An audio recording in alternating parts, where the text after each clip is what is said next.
Nos conocemos, al menos aparte del público de la sesión anterior, pero yo soy Miguel Ángel Sánchez, soy psiquiatra de Interconsulta y Enlace de este hospital. Y quiero agradecer, como no, al comité organizador de este 45º Congreso de la Sociedad Española de Medicina Psicosomática por la oportunidad de poder dirigirme a todos vosotros y de poder discutir cuestiones relativas al insomnio. Y quiero agradecer, por supuesto, a mis compañeros de la Unidad Multidisciplinar de Sueño. Quiero agradecerles la participación en el taller y, por supuestísimo, su ayuda para la preparación del mismo. Hoy os quiero presentar a Teresa Gómez, del Servicio de Neumología, que está ahí sentada. Es importante que la reconozcáis porque, como el taller pretende ser interactivo, a lo mejor tenéis que preguntarle cosas a cada uno de los especialistas y por eso os hago esta presentación, además de para reconocer su aportación. Lourdes Maniegas, que es cirujana maxilofacial de la Unidad Multidisciplinar de Sueño también, y el doctor Rábano se ha resistido a mandarme una foto, entonces no tengo foto de él, pero le tenéis ahí, el doctor Jorge Rábano del Servicio de Neurología. Iba a venir, habréis visto en el programa, el doctor Jaime Sanabria del Servicio de Otorrinolaringología, pero no le ha sido posible asistir y me ha pedido que transmita sus disculpas a todos vosotros. Como os decía, la idea es que el taller sea totalmente interactivo y muy participativo. De eso depende que el taller sea útil para vosotros. Está orientado no tanto o muy poco a la teoría y sí mucho a la práctica y a la clínica. Por eso os animo no solo a que participéis activamente en la tarea específica que os vamos a encomendar dentro de un rato, sino también durante la presentación a que intervengáis cuando lo creáis necesario. Estaría bien, de todas maneras, si intervenís, que esperéis a tener micrófono, porque como las sesiones están siendo grabadas, pues para que quede mejor y se escuche todo, pues habléis con el micrófono. Primero vamos a hablar brevemente de lo que es la Unidad Multidisciplinar de Sueño. De forma entremezclada, casi sin darnos cuenta, terminaremos hablando de insomnio. Hablaremos algo de la clínica, de la fisiopatología y del tratamiento del insomnio. Vais a ver que la fisiopatología y el tratamiento, como es esperable, están muy relacionados. Y ahí empezará vuestra participación. Vamos a proponeros unas viñetas clínicas que os pediremos que os dividéis en 3 grupos para intentar plantear un enfoque a cada una de esas situaciones clínicas y luego, bueno, pues las discutiremos todos juntos. Una unidad multidisciplinar de sueño es un centro donde se atiende una amplia variedad de trastornos del sueño con especialistas de diversas disciplinas y con técnicas, con técnicas diagnósticas actualizadas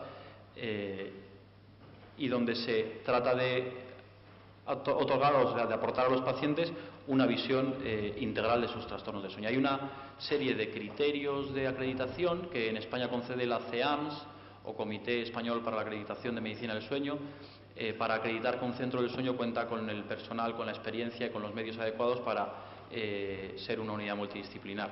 También la SEPAR, que es la Sociedad de Patología Respiratoria Española, concede esta acreditación.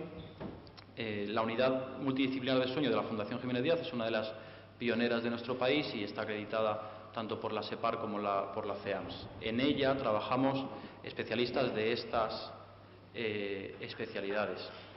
Nos reunimos todas las semanas en una sesión de 1 hora, 1 hora y media.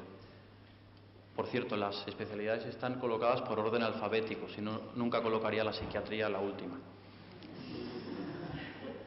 ¿Verdad que no? Los trastornos de sueño más frecuentes que estudiamos o que tratamos en la unidad de sueño, los voy a mencionar solo brevemente porque no tenemos tiempo de centrarnos en cada una de estas enfermedades. Son, como bien sabéis, el síndrome de apnea del sueño, el síndrome de piernas inquietas, el insomnio, la narcolepsia, las parasomnias y los trastornos circadianos. El insomnio es una patología transversal, es decir, que está presente en cualquiera de las otras enfermedades, de los otros trastornos del sueño. Pero eso también significa que un paciente que se nos presenta con insomnio puede padecer algunas de las otras enfermedades. Por eso es importante que cuando estemos en la consulta de insomnio sepamos preguntar al menos lo básico sobre otros trastornos del sueño, fundamentalmente trastornos circadianos síndrome de apnea del sueño y síndrome de piernas inquietas. ¿Qué técnicas diagnósticas utilizamos en la unidad del sueño? Dudé si poner primero la polisomnografía, porque es la más vistosa y es el gold estándar, como sabéis, en trastornos del sueño, pero si hablamos de insomnio, la técnica diagnóstica fundamental, además de la historia clínica, es el diario de sueño. El diario de sueño es el eje fundamental para el diagnóstico y tratamiento del insomnio. Un paciente que no sea capaz de hacer un diario de sueño no va a poder acceder a muchos al gran tratamiento del insomnio, que es la terapia cognitivo-conductual, y su valoración va a ser en general peor. Tendremos que adaptarnos y procurar darle la mejor ayuda posible, pero es necesario que sean capaces de hacer un diario de sueño. Hay dos tipos de diarios de sueño, los que son los clásicos diarios gráficos, donde el paciente representa pues un punto como a la hora de irse a acostar. No se lee nada de esto, ¿verdad? Vale. Una raya como el tiempo que está durmiendo, los huecos son los tiempos que el paciente estima subjetivamente que está despierto, y una raya vertical como la hora de despertar. Esto en una primera valoración del insomnio puede ser útil porque te da una visión general que te habla también de ritmos circadianos, de cómo duerme el paciente, pero para el día a día es más útil los diarios en forma de tablas numéricas donde ellos rellenan datos que están de alguna manera aquí. Aquí está el día y hora de acostarse, la hora de levantarse, si tomó medicación para dormir, cuánto tiempo tardó en dormirse, lo que llamamos latencia de sueño, cuántos despertares tuvo, cuánto tiempo sumando esos despertares estuvo despierto y cuánto de ese tiempo estuvo fuera de la cama. Este es un dato fundamental, es totalmente nuclear en el tratamiento del insomnio, como vais a ver. ¿Cuánto de ese tiempo estuvo fuera de la cama el paciente? ¿Cuánto tiempo creéis que un paciente que duerme mal a su llegada a la consulta pasa fuera de la cama, el tiempo que está despierto? 0. Suele estar 0 minutos fuera de la cama, está en la cama siempre. Diréis, esto es muy complejo. Los pacientes piensan lo mismo y es importante transmitirles cuando les entregas el diario que lo que a nosotros nos importa es su vivencia subjetiva. No nos interesa un cronómetro. De hecho, la única indicación que hacemos en la primera consulta de insomnio es saque usted el reloj de la habitación. Con lo cual muchos se quedan así, pero ¿cómo voy a rellenar esto si no tengo reloj? A ojo. Y entonces te dicen, ¿cómo a ojo? Y yo repito siempre igual, con la misma cara, a ojo. Entonces a la tercera vez ya lo empiezan a pillar. Y es insistirles en que no nos importa que cronometren nada. De hecho, parte de lo que les tiene despiertos es estar tan pendientes del reloj. Y por eso la única indicación, porque a veces, y eso hay que explicárselo a los pacientes, porque a veces vienen pensando que en una primera consulta ya les vas a dar algún tratamiento. La única indicación como tal, además de que rellenen los diarios, es saque usted el reloj de la habitación. Esto es una representación gráfica de los datos que obtenemos con los diarios de sueño. En azul está el tiempo que el paciente estima que está dormido. Estos son minutos, ¿veis? Hasta 600, más de 10 horas no represento. En rojo está el tiempo que transcurre entre que se va a la cama y se levanta, que le llamamos tiempo para dormir. Y en verde estaría el tiempo que está en la cama, o sea, de aquí a aquí es tiempo que se ha despertado. Esa es una presentación típica de una paciente que he visto hace un par de semanas con insomnio, una chica de unos 30 años. Por tanto, todo el tiempo, decía 0, pero bueno, es tendente a 0. Todo el tiempo lo que hay entre la barra azul, cada raya, por cierto, es un día. Eso es una evaluación de unas 2 semanas y media. No, de unas 4 semanas, perdón. Sí. La distancia entre la barra azul y lo rojo, o lo verde, pero generalmente es lo rojo, que será el tiempo que el paciente pasa despierto en la cama, que como os decía antes es totalmente fundamental. Esta paciente tiene el típico efecto montaña rusa, en el que unos días duerme fatal, luego se emborracha de sueño y vuelve a dormir fatal y vuelve a... Y otra cosa muy típica de esta paciente, y no es la que más lo hace, es que los pacientes insomnes pasan muchas horas en la cama, más que las personas que no tienen insomnio. Fijaos, esta chica muchos días está 10 horas o más, ¿veis? Por encima de 600 minutos, no lo represento, pues muchos días está más de 10 horas en la cama y es habitual que esté más de 8 horas. Bueno, este día empieza el tratamiento cognitivo-conductual y ya veis que inmediatamente, salvo este día que salió de fiesta y no durmió nada. Encima dice, me infla Coca-Colas. Bueno, la eficiencia del sueño ya veis que es casi el 100%, pero bueno, ahora hablamos del tratamiento. También recogemos en un diario de sueño que rellenan, esto lo rellenaban al principio del día, al levantarse, y esto lo rellenan al final de la tarde. No quiero que lo rellenen antes de acostarse, pero antes de cenar, por ejemplo. Lamento de verdad que no se vea nada, pero aquí pone distintas áreas, como energía, tendencia al sueño, molestias físicas, rendimiento intelectual, ánimo, rendimiento laboral, relaciones personales o preocupación por el insomnio. Les pido que gradúen cómo han funcionado cada día en eso, entre -4, siendo -4 imposible peor, -3 bastante mal o muy mal, -2 bastante mal, -1 mal, 0 bien, no hay molestias en ese respecto, y +1 estoy incluso un poco mejor de lo habitual en ese campo. Eso también lo vamos representando en forma gráfica y eso nos sirve para ir valorando cómo va el paciente e incluso irle mostrando cómo va evolucionando. Es muy llamativo ver cómo los pacientes, cuando les quitas las benzodiazepinas, van mejorando sus puntuaciones en todo esto, tanto en tiempo de sueño como en sensación subjetiva de funcionamiento diurno. Y es muy instructivo para ellos enseñárselo y decirles, y esto está basado en lo que tú me has dicho, no es una cosa que yo esté diciendo, sino lo que tú dices, dice esto. Las técnicas diagnósticas de la unidad de sueño, pues como sabéis, las técnicas objetivas son la principal, la polisomnografía, que puede ser basal o de titulación, en la que una parte de la noche el sujeto duerme sin una CPAP, se conoce el número de apneas que tiene y se le pone ya el tratamiento que se va titulando hasta encontrar el número de la presión, los centímetros de agua que el paciente necesita de presión para no tener apneas. Es importante comentar que la polisomnografía no está indicada de manera rutinaria en la evaluación inicial del insomnio.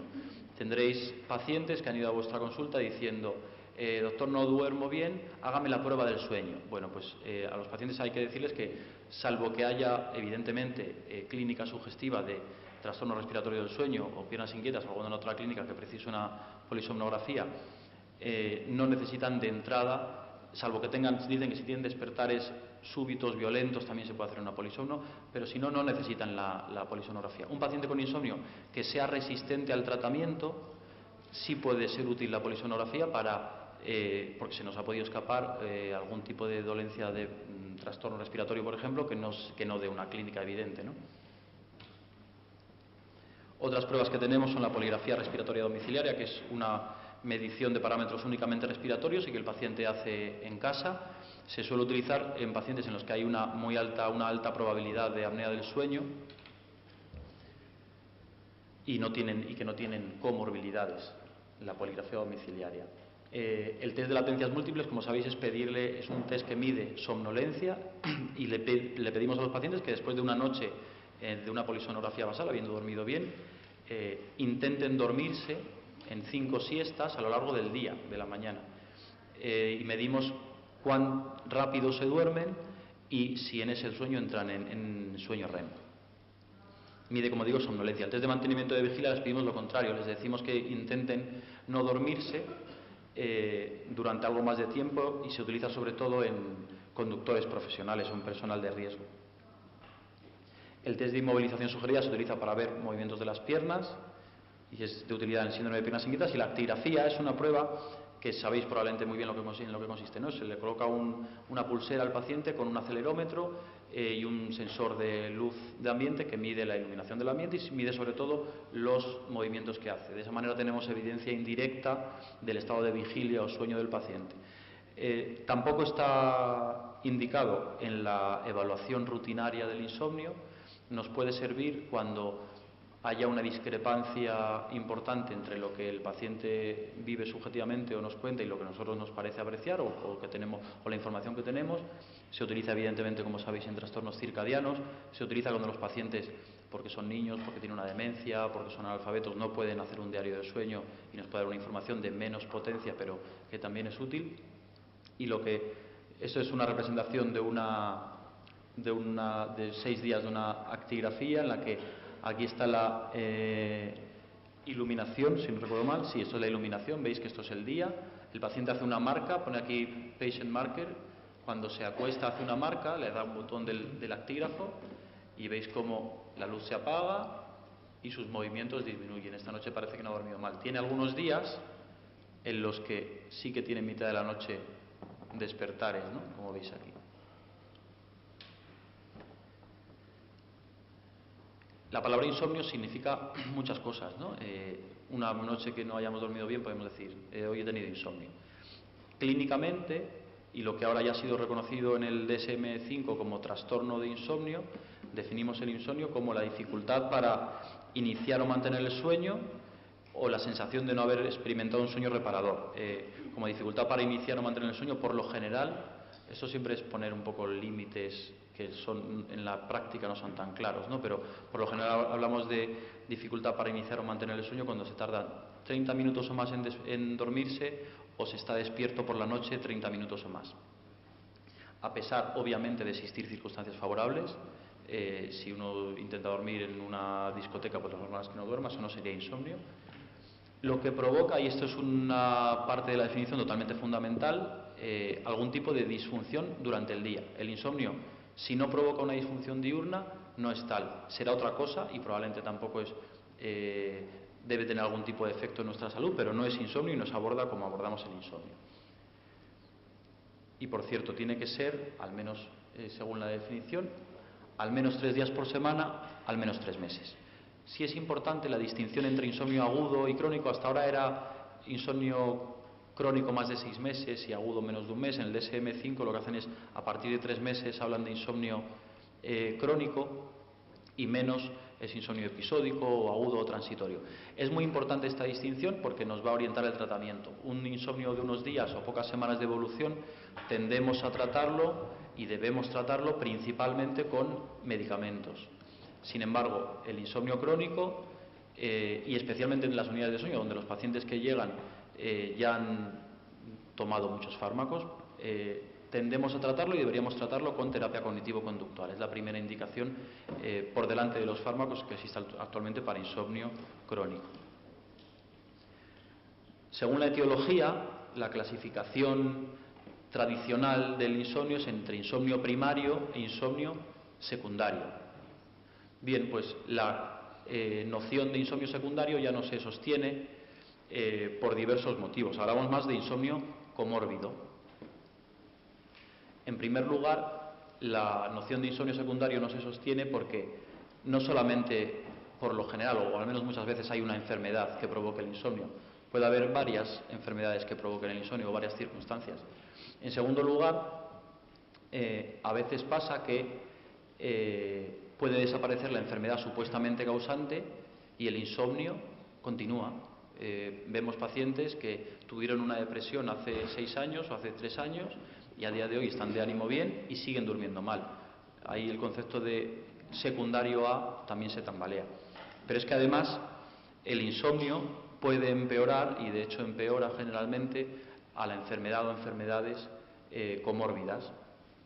El insomnio, como sabéis, empeora el pronóstico de la depresión y el insomnio empeora, por solo mencionar 2 ejemplos, el dolor en pacientes que tienen cáncer. El insomnio, además, no solamente va a empeorar las enfermedades que supuestamente están relacionadas con él o lo han provocado, sino que puede empeorar otras cuestiones de nuestra salud. Yo siempre digo a los pacientes que el insomnio perjudica sus arterias. Y esto está bastante, o al menos está empezando a ser conocido. No está todavía bastante bien demostrado, pero está empezando a ser conocido.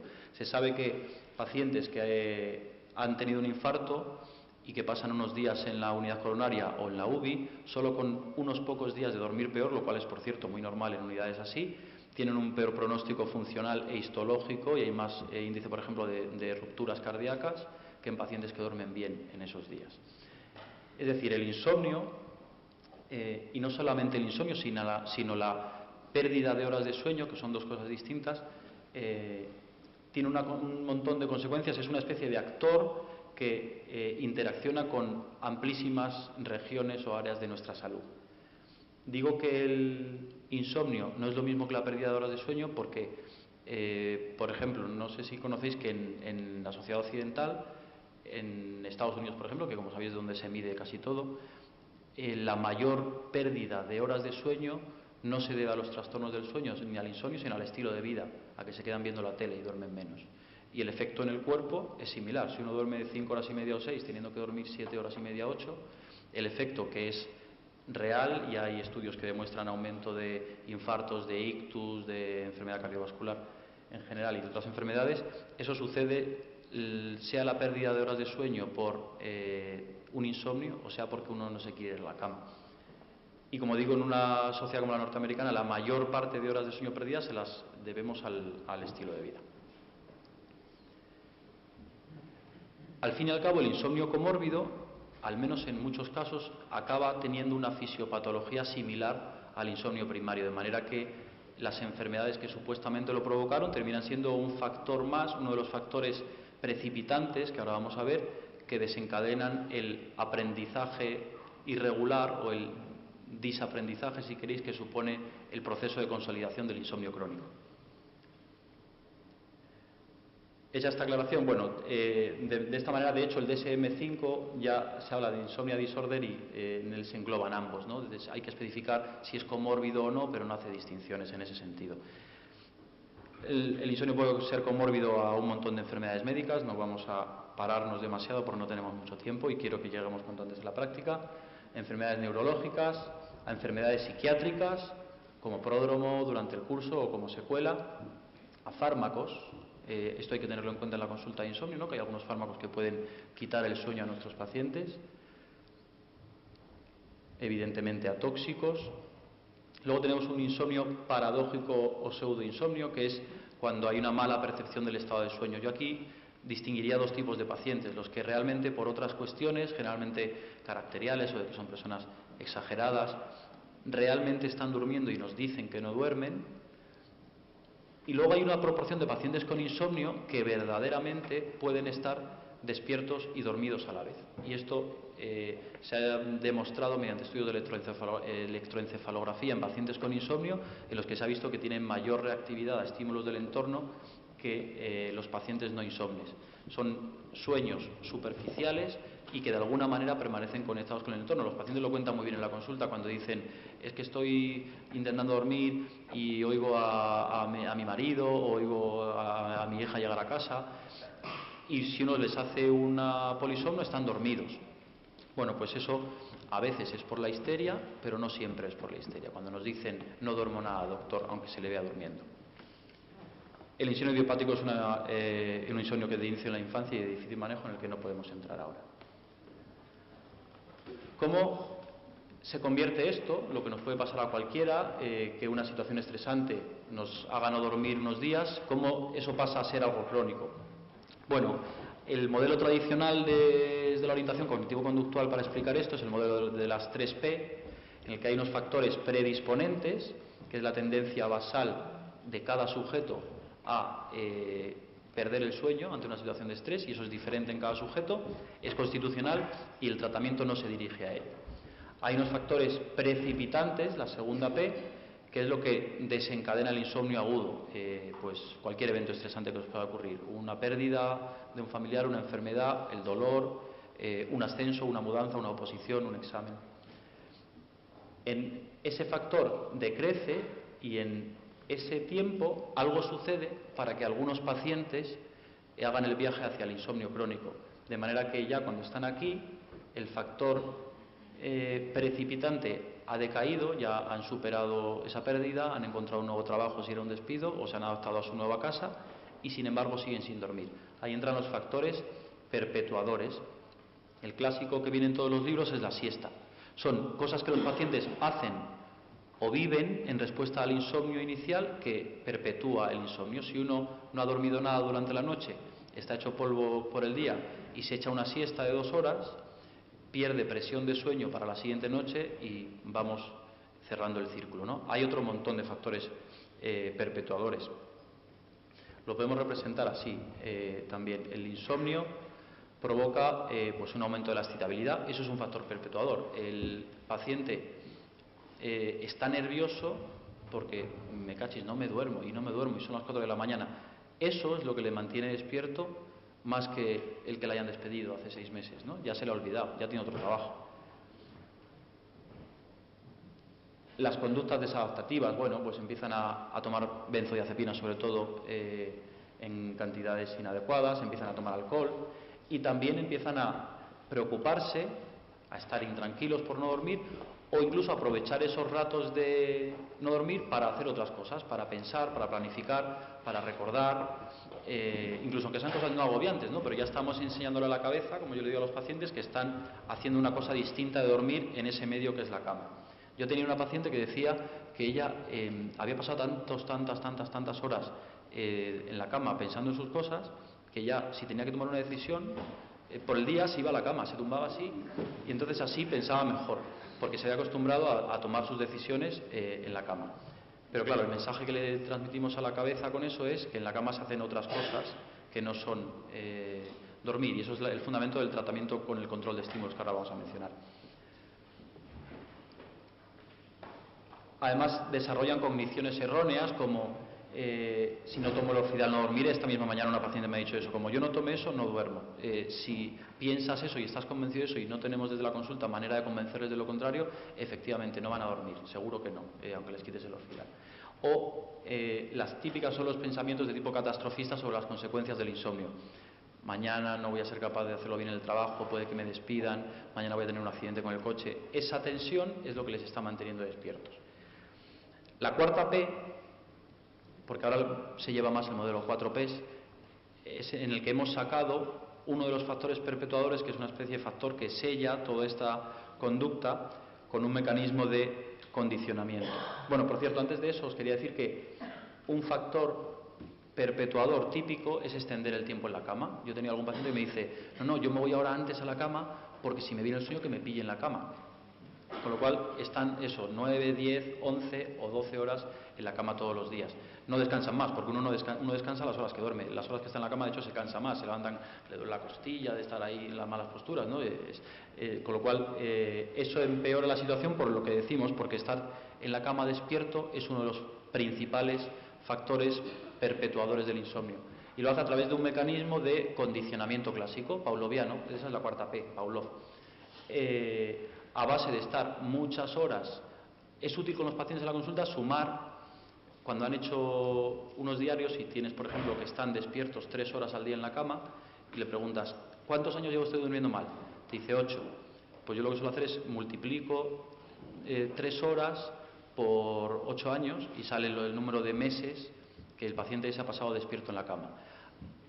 Se cree que un mecanismo de aprendizaje asociativo clásico, como es el condicionamiento clásico, es lo que hace que el paciente haya aprendido, o la cama y el entorno de su habitación le genere vigilia en lugar de generarles despertar. Yo les pongo los ejemplos que es como si a uno le atracan por una calle, cuando vuelva a esa calle 10 años después, aunque solo estuviera esa vez, el pasar por ahí le va a generar malas sensaciones, ¿no? Pues cada noche él va a esa calle donde le han atracado, porque cada noche vuelve a un entorno que es donde ha vivido la desagradable experiencia del insomnio. Este es el mismo modelo, que este es bueno, yo se lo suelo dibujar, la hoja que le enseñamos a los pacientes para explicarles el modelo de las 4Ps para el tratamiento es esta. Estos son los factores predisponentes. Los factores precipitantes, tampoco la terapia actúa sobre ellos, puesto que por lo general están ya olvidados. Los factores perpetuadores que decíamos, y al final son los pavlovianos, ¿no? Que es lo que vamos a tratar en la terapia cognitivo-conductual del insomnio. Vamos a abordar los factores perpetuadores y especialmente los pavlovianos. Es muy importante que los pacientes entiendan bien el modelo, es muy importante venderles el modelo para que hagan las cosas que les vamos a pedir que hagan, porque si no, no las van a hacer. Como os decía, la terapia cognitivo-conductual del insomnio es la primera elección en insomnio crónico, tanto para insomnio primario como para insomnio comórbido. Los componentes fundamentales de la terapia son la restricción del tiempo en cama, el control de estímulos, la reestructuración cognitiva y, en mi experiencia, con un menor papel, las técnicas de relajación y, por supuesto, lo pongo ahí muy clarito, la higiene del sueño. La higiene del sueño no es un tratamiento del insomnio.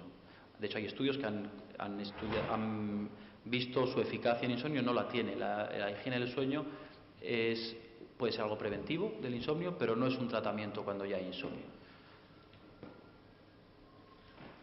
La restricción del tiempo en cama consiste en que una vez que tenemos, por ejemplo, 2 semanas de diarios de sueño como los que veíais, calculamos la media del tiempo que están durmiendo y ese es el tiempo que les permitimos ir a la cama.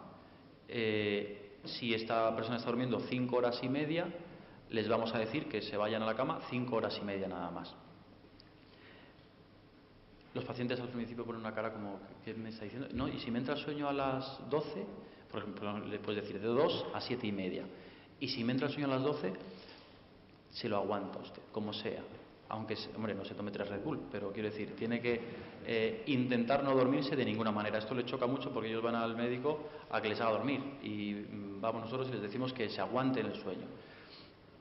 Pero es fundamental que cumplan, porque lo que estamos haciendo con este tipo de medidas es, en primer lugar, y este es el eje del tratamiento, estamos tratando de recondicionarles. El leitmotiv del tratamiento y lo que yo les digo a los pacientes siempre es, si usted cumpliera esta frase, solo esta frase, ya nos podríamos despedir y usted se le quitaría el insomnio, que es no esté tiempo despierto en la cama. Es muy sencillo, porque con eso estás echando gasolina en el condicionamiento nocivo para el paciente del insomnio. Si hacen eso, probablemente respondan.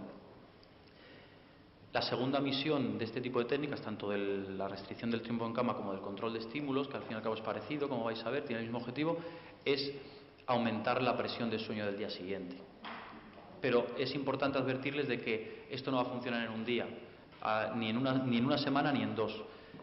Es importante advertirles al principio del tratamiento que el tratamiento supone un empeoramiento transitorio y que tienen que estar preparados para ello. No empiecen este tratamiento cuando se van a mudar o cuando tienen unos exámenes finales, sino hay que empezar en una etapa de estabilidad sabiendo que van a empeorar. Porque al principio, si uno duerme 5 horas y se va a la cama 5 horas, como hay un condicionamiento contra el sueño en ese entorno, va a dormir menos de 5 horas, va a dormir 3 horas. Y va a haber unas semanas de lucha entre la necesidad de sueño y ese condicionamiento. A veces los pacientes se piensan, esta noche no he dormido nada, pues esta noche ya, fijo, esta noche duermo seguro. Y van a la cama y no, porque el condicionamiento que has hecho estando 14 meses sumando minutos despierto en la cama los últimos 15 años, no lo vas a solucionar en una noche, ¿no? Hay que pedirles algo de paciencia. Cuando vamos midiendo la eficiencia del sueño y cuando durante una semana la media es más del 90%, aumentamos 15 minutos.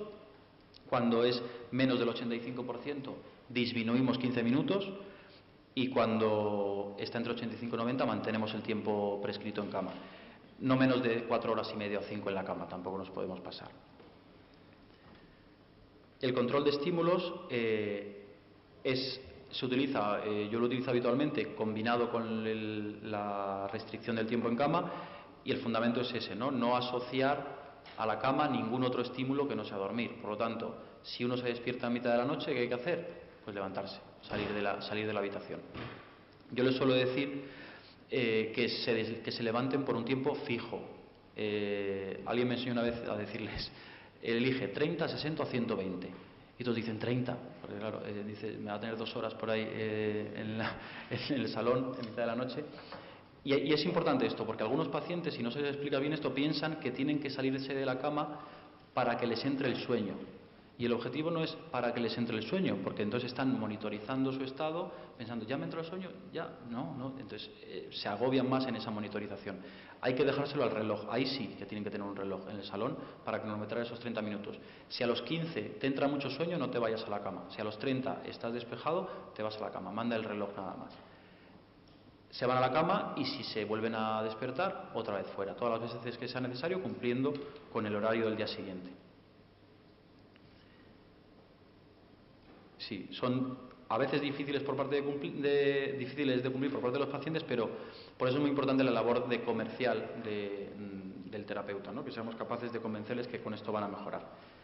Insisto, el objetivo no es que les entre el sueño. Muchos vienen diciendo, doctor, es que lo deje de hacer eso porque no me venía el sueño. No, si no es el objetivo, es recondicionarte.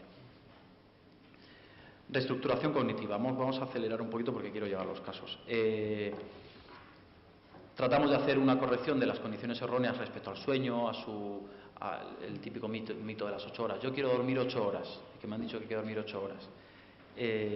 Y otra serie de cogniciones o de ideas equivocadas con respecto al sueño y con respecto a su propia relación con el sueño y la evolución de su insomnio. La corrección de cogniciones erróneas durante el sueño o previamente al sueño, las que os decía antes, ¿no? Si no duermo, mañana me van a despedir; si no duermo, mañana tendré un accidente con el coche. Algunos mensajes claves. El epicentro de esta parte es tratar de convencer al paciente de que cuanto antes se olvide de dormir, antes va a dormir mejor. Porque muchos de estos pacientes están muy obsesionados con la necesidad de tengo que volver a dormir, y eso es lo que les está impidiendo avanzar. Hay que explicarles que no intente dormir. Muchos pacientes típicamente dicen en la consulta que están intentando dormir. Yo les digo, ¿cómo se hace eso? Hay otras funciones fisiológicas para las que sí podemos hacer fuerza, ¿no? Pero para dormir no hay ninguna no, si apretamos los ojos más no dormimos antes. Entonces muchos pacientes al intentar dormir se impiden a sí mismos dormir. Es habitual el mensaje de algo de esa cosa que usted piensa tan horrible que le va a pasar si no duerme, ¿le ha pasado alguna vez? La mayoría de las veces te dicen que no, ¿no? A veces utilizamos, en todo esto hay cierta intención paradójica, pero a veces lo utilizamos expresamente diciéndoles que vayan a la cama y intenten no dormir, intenten mantenerse despiertos. Eso les libera de la necesidad de dormirse cuanto antes y a veces funciona.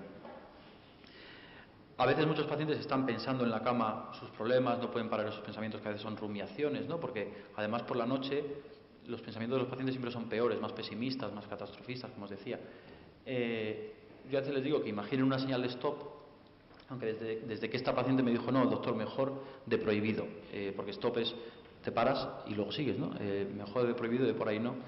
Les ayuda a veces esa imaginación a parar el pensamiento, y más útil en mi opinión o en mi experiencia es darles una lista de problemas, es decir, prescribirles que todas las tardes, a las 5 de la tarde, a las 6, dediquen un tiempo exclusivo para escribir los problemas que tengan, de manera que cuando esas rumiaciones les asalten en la madrugada puedan colgarlas en algún sitio, ¿no? Decir, no, me preocupo a las 5 de la tarde mañana, y eso les ayuda a conseguir no pensar.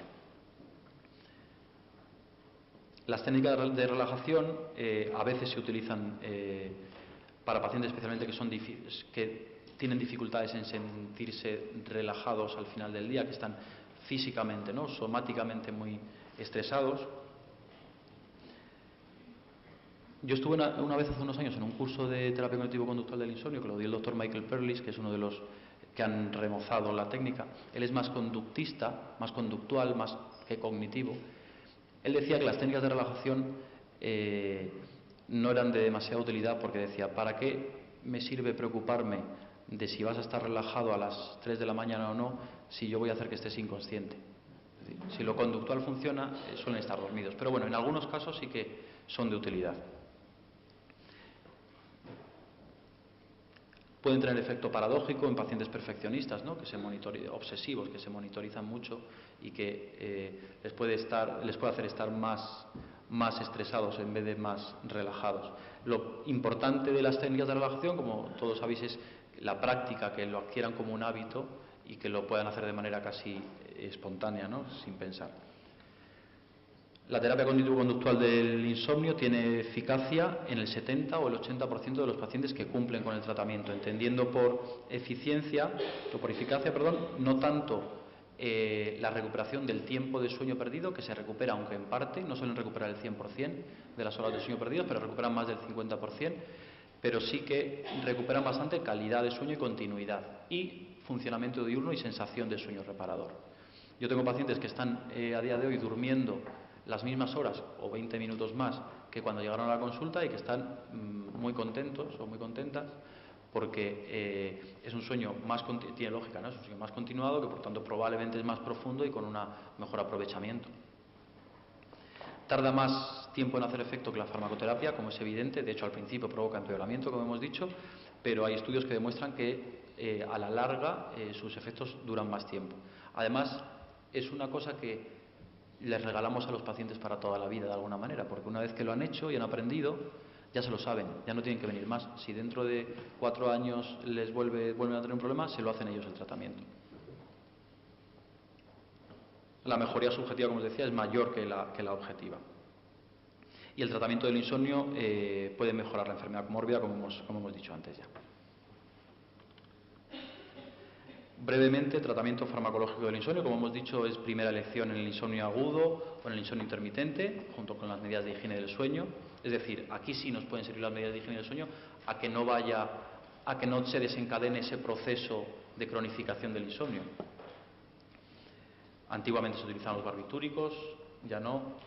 A día de hoy se han utilizado sobre todo las benzodiazepinas, que están en retirada, y la primera elección actualmente para insomnio son los fármacos Z, ¿no? El zolpidem, zaleplon, zopiclona.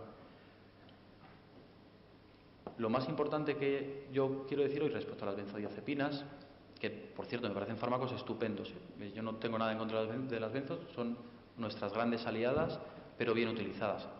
Las benzos provocan insomnio en su utilización crónica.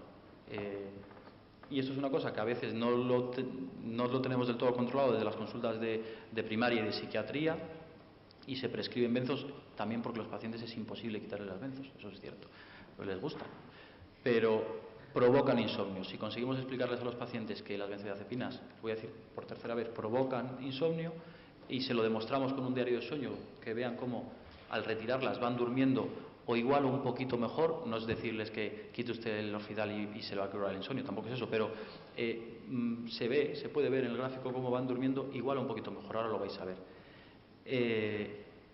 Si les conseguimos transmitir esa información, a lo mejor es más fácil para ellos dejarlo, y muchos lo consiguen, Tampoco es cierto que no les gusta dejarlo, pero los pacientes, bueno, entienden las cosas, qué tontería, ¿no?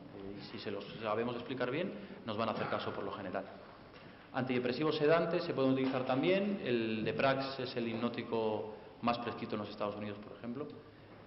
Teóricamente hay que utilizarlo más cuando hay comórbidamente sintomatología depresiva, pero en la práctica, pues si no funciona lo uno o lo otro, porque los Z son más de insomnio de conciliación, si es de mantenimiento van peor, ¿no? Podemos utilizar antidepresivos sedantes.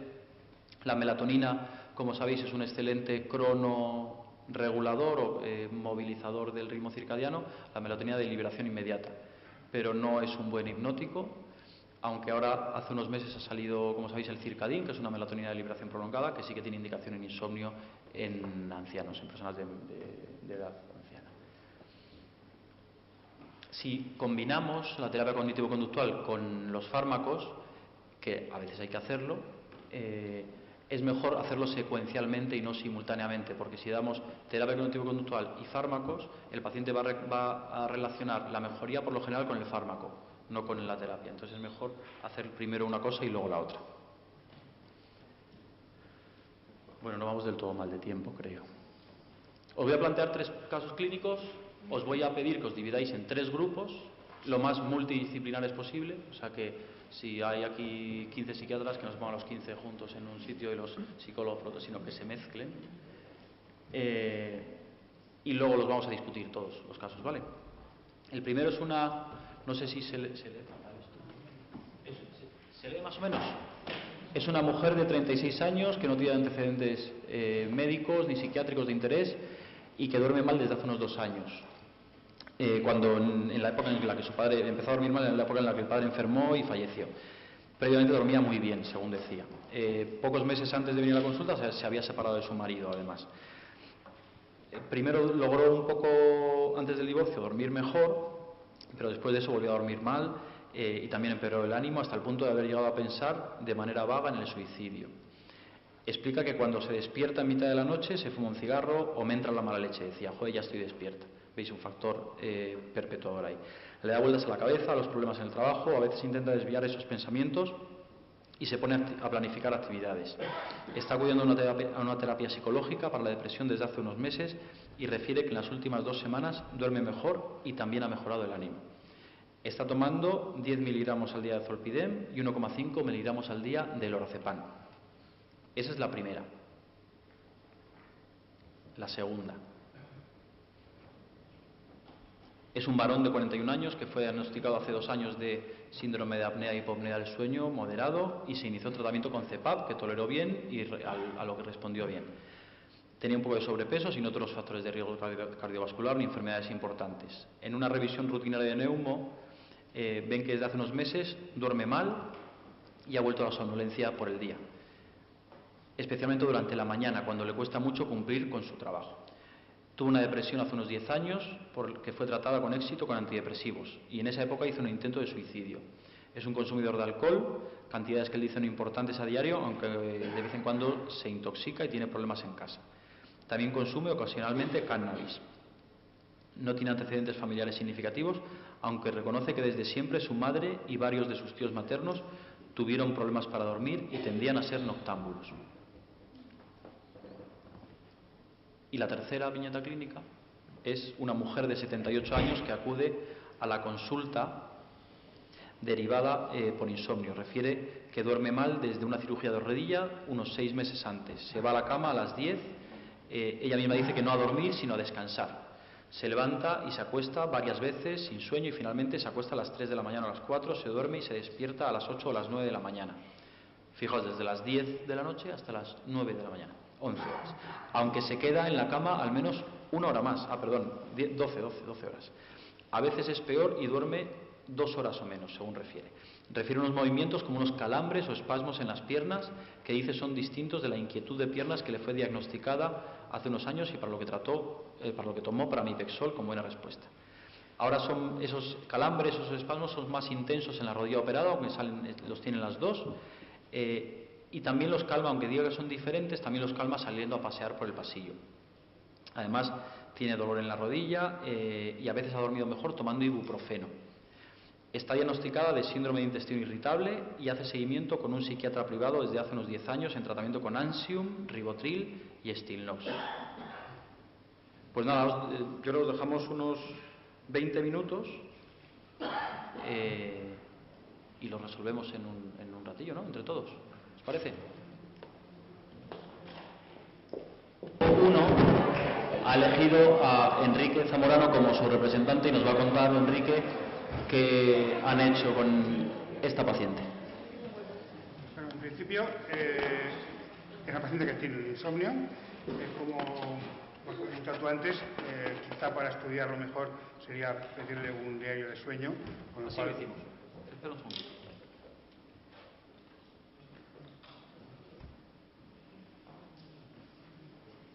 Este es el diario de sueño de esta paciente. Vamos a ampliarlo un poco, porque quiero que veáis esto en concreto. Esta es la parte, aquí empieza el tratamiento cognitivo-conductual. Eso es como dormía ella antes. Es distinta a la paciente de antes, no es la misma paciente. A pesar de que son dos mujeres jóvenes y que tienen ambas el efecto montaña rusa, no es la misma. Bueno, pues da la sensación de que es un insomnio de conciliación. ¿Por qué es un insomnio de conciliación? Sí, porque lo que le cuesta es coger el sueño, pero en cambio luego no... A ver, pero esto no se refleja aquí. ¿No? No, esto es tiempo total de sueño. Esto es tiempo de sueño acumulado. Entonces tendríamos que ver la parte... Claro, la conciliación la tenemos aquí, mira. Esto es latencia de sueño. Esto es latencia de sueño cada día y estos son medias de los últimos 7 días de latencia de sueño, ¿vale? Pues fijaos que efectivamente tiene una latencia aumentada de 30 minutos muchos días, de algunos días casi una hora o más, pero también tiene un tiempo despierta desde el primer sueño, tras el primer sueño, bastante elevado. O sea que es un insomnio mixto, ¿no? Es un insomnio global o de conciliación y de mantenimiento. Esto, que yo lo represento así en rojo para enseñárselo a los pacientes, es el tiempo despierto en la cama y las medias. Volvamos aquí. Entonces, ¿qué hacéis con la paciente, con este insomnio? Bueno, en principio, nosotros hemos diagnosticado que es un insomnio comórbido con depresión. Muy bien, sí. ¿Cómo lo trataríamos? Entonces, por lo tanto, pensamos que el tratamiento no es correcto porque está tomando 2 tipos de hipnóticos, una metazapina y un zeta, aparte de la terapia. Entonces yo lo que pienso que habría que hacer una terapia global en la que abarcásemos tanto el insomnio como la depresión. Por lo tanto, habría que darle, por un lado, fármacos, un antidepresivo, que podría ser sedante o no. Si lo damos sedante ya quizá abarcaría ya el tema también del insomnio. Si no, podríamos dejar el Z, si tuviéramos otro tipo de fármaco que no fuera sedante, y que la terapia fuese global, no solamente de cara a la depresión, sino también a la depresión. Y aparte, la higiene del sueño para mejorar todos esos factores que están empeorando, como es el tabaco, en fin, cosas que había en la historia. Yo estoy muy de acuerdo en la mayoría de cosas que has dicho, Enrique. Yo a esta mujer le propuse un antidepresivo y no quiso. No quería tratamiento antidepresivo porque ella prefería intentar continuar con la terapia psicológica que hacía con otro terapeuta para mejorar de la depresión. Tienes razón, también estoy de acuerdo en que tenía unos fármacos que no eran correctos y por tanto se los quité. Lo que no entiendo es que si la señora no quería antidepresivos, ¿y cómo es que tomaba dos fármacos benzodiazepínicos? Sí, es curioso, pero a veces yo creo que los pacientes, yo creo que en la conciencia de los pacientes es un escalón más un antidepresivo que un hipnótico. Bueno, pero para ahí está nuestra misión para... Es verdad, pero no fui capaz. A ver, yo por ejemplo pienso que en este caso le podemos vender el antidepresivo como si fuera un hipnótico. Es decir, te voy a dar la mirtazapina, que a dosis bajas funciona como hipnótico. Yo a esta mujer, si se hubiera dejado poner un antidepresivo, le habría puesto uno no sedativo, porque sí, por lo que decíamos antes, porque para mí era evidente que estaba deprimida. De hecho, esta mujer, después de terminar, o sea, aunque vayamos adelantando un poco la resolución del caso. Sí, es verdad. Es esta mujer. Esta mujer hizo la terapia cognitivo-conductual. Yo no le quería poner un antidepresivo sedante porque yo creía que por sus malos hábitos de sueño y su aprendizaje disfuncional del insomnio no iba a ser a la larga favorable para ella ponerle una mirtazapina que durmiera genial y que siguiera con los malos hábitos. De manera que los malos hábitos de sueño y el aprendizaje disfuncional finalmente pasarían, en mi opinión, por encima de la mirtazapina y 1 o 2 años después volvería a estar con insomnio. Mi idea habría sido más bien poner un antidepresivo de los de por la mañana, que le iba a ayudar además a estar más despierta y a apañárselas mejor con los síntomas diurnos del insomnio, y a la vez hacer terapia cognitivo-conductual para el insomnio. Recordad que era crónico, 2 años por lo menos, por la noche, ¿no? Solo se dejó hacer la terapia cognitivo-conductual del insomnio, le fue muy bien. Yo tenía la esperanza de que mejorara del ánimo y mejoró del ánimo solo parcialmente. Todas las veces que la vi, la intenté convencer para poner un antidepresivo, pero no fui capaz. Y después de dejar de vernos, hizo un intento de suicidio, porque se encontró peor del ánimo. Fue una época, yo no sé si era el verano o por qué, no nos pudimos ver, y cuando volvió a mi consulta, ya después del intento de suicidio, accedió a la propuesta de su médico de cabecera de tomar un antidepresivo, que tomaba escitalopram, me parece que le pusieron. Y estaba totalmente asintomática, que es como sigue hoy. Yo os quería enseñar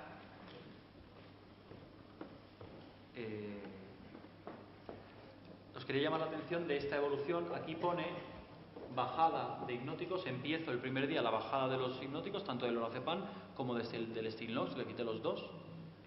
El lorazepam por lo que os he dicho antes, y el Stilnox porque era evidente que no le estaba funcionando. Luego, ¿para qué tener eso ahí? Eso además refuerza la convicción de los pacientes de que no necesitan fármacos para dormir. Es cierto que el zolpidem no produce insomnio, como sí producen las benzos, pero si no le está ayudando y le voy a ayudar cognitivamente quitándoselo, pues ¿por qué no? Y efectivamente, aquí es cuando se suspenden del todo, aquí se empiezan a bajar, veis que duerme parecido, ni mejor ni peor. Luego, esa medicación que estaba haciendo, nada, probablemente empeorar. Y aquí empieza el tratamiento cognitivo-conductual del insomnio, donde veis cómo va.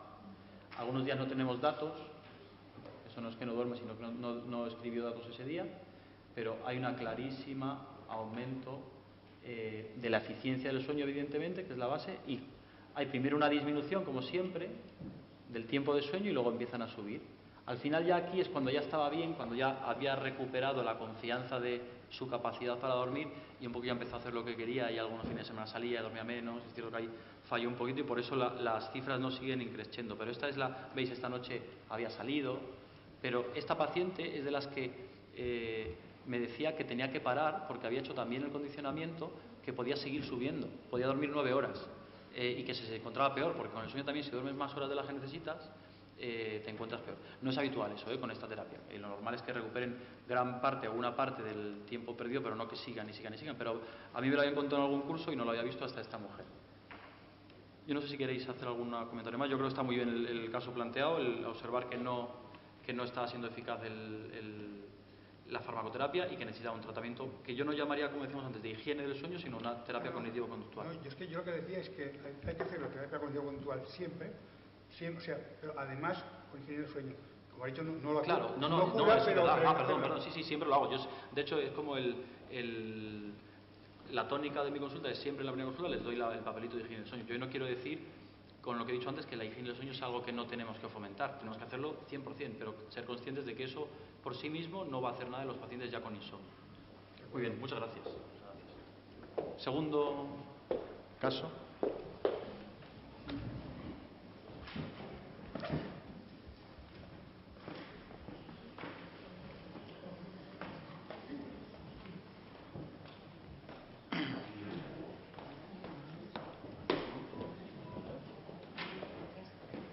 Ese es el segundo caso, ¿no? Sí. Bueno, cuéntanos. Pues se ha decidido común que el trastorno que le provoca el insomnio es un trastorno comórbido por tóxicos. Es decir, aquí creemos que el factor que está provocando el insomnio es el alcohol, ¿no? El que vuelve a tomar, afirma que toma cantidades. ¿Creéis que es un insomnio? Primero, tenemos que diagnosticar sindrómicamente al paciente. ¿No creéis que es un insomnio, por tanto? Sí. Vale. ¿Por qué creéis que de qué tipo es el insomnio? ¿Le habéis pedido un diario de sueño, una prueba de sueño? Vale, adelante. Bueno, lo que queríamos era pedirle primero un diario de sueño nocturno y diurno y también un registro, un diario de la toma de sus tóxicos, de la ingesta de sus tóxicos, como es el alcohol. ¿No hay algo antes que debamos pedir en un paciente que tiene una apnea diagnosticada y que viene a la consulta diciendo que se duerme? Pues si el neumón no se lo ha hecho... A lo mejor no tiene bien ajustada la CEPAP. Una polisonografía. Una polisonografía. Lo habéis considerado. Sí. Es lo que le pedimos, fijaos. Sí, le hemos... Está por aquí en alguna parte, ¿eh? Aquí. Esta es la polisonografía. No, pero esta es la titulación, ¿no? No es la basal. O sea, este hombre hace 2 años y pico se le hizo una polisono, se vio que tenía apneas, se le puso CEPAP y nos vuelve a la consulta. Entonces, se le hace una nueva polisonografía de control con la CEPAP para ver si se han recrudecido las apneas, porque había cogido unos kilillos, quiero recordar, y tenía alguna cuestión que podía sugerir que estaba peor de las apneas. Pues bien, este es el himnograma de ese paciente y este es el... ¿Dónde está el IH? Un segundo. Perdón. El IH es de 3. Luego, no tiene apneas. No podemos achacar el aumento de la recurrencia de la somnolencia a un empeoramiento de su síndrome de apnea del sueño. Si nos fijamos en el himnograma, ¿qué vemos? Un gran insomnio de conciliación, ¿no? Un insomnio además bestial, hasta las 2 de la mañana, desde las 11, no se duerme. Y después de eso, vemos un sueño con una arquitectura bastante normalita, bastante buena.